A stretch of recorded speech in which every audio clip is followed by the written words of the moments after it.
সদ্য সমাপ্ত লোকসভা নির্বাচনে সংখ্যাগরিষ্ঠতা পেয়ে ক্ষমতার মসনদে বসেছে বিজেপি নেতৃত্বাধীন এনডিএ জোট। নির্বাচনী প্রচারে মোদি থেকে শুরু করে বিজেপি নেতৃত্ব দাবি করেছিলেন এবার একাই তারা ৩৭০-এর বেশি আসন পাবে, তবে বাস্তবে তার প্রতিফলন হয়নি।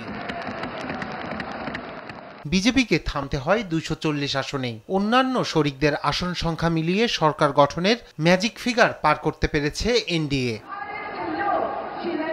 নতুন সরকার গঠনের কয়েকদিন যেতে না যেতেই এরই মধ্যে সরকার পতনের আভাস দিলেন রাষ্ট্রীয় জনতা দলের নেতা লালু প্রসাদ যাদব। শুধু তাই নয়, কতদিনের মধ্যে মোদী সরকারের পতন হতে পারে সেই বিষয়েও কথা বললেন তিনি। শুক্রবার বিহারের রাজধানী পাটনায় রাষ্ট্রীয় জনতা দলের প্রতিষ্ঠাবার্ষিকীর সমাবেশে দলীয় কর্মী সমর্থকদের উদ্দেশ্যে বক্তব্যের সময় এসব কথা বলেন বিহারের প্রাক্তন মুখ্যমন্ত্রী।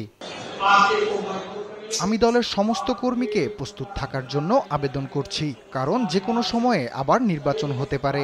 দিল্লিতে মোদী সরকারের অবস্থা খুবই দুর্বল। আগস্ট মাসের মধ্যেই সরকার পড়ে যেতে পারে। বিজেপি বিরোধী জোট অল ইন্ডিয়ার অন্যতম শরিক লালুর দল ভোটে কংগ্রেসের সঙ্গে আসন সমঝোতা করে বিহারে লড়েছে আরজেডি। অনেকের মতে সদ্য সমাপ্ত লোকসভা নির্বাচনে আশানুরূপ ফল করতে পারেনি আরজেডি, তবে দলের পারফরমেন্স নিয়ে সন্তোষ প্রকাশ করেন লালু প্রসাদ যাদব। রায়হান কবির শুভ্র, নিউজ ডেস্ক, দেশ টিভি।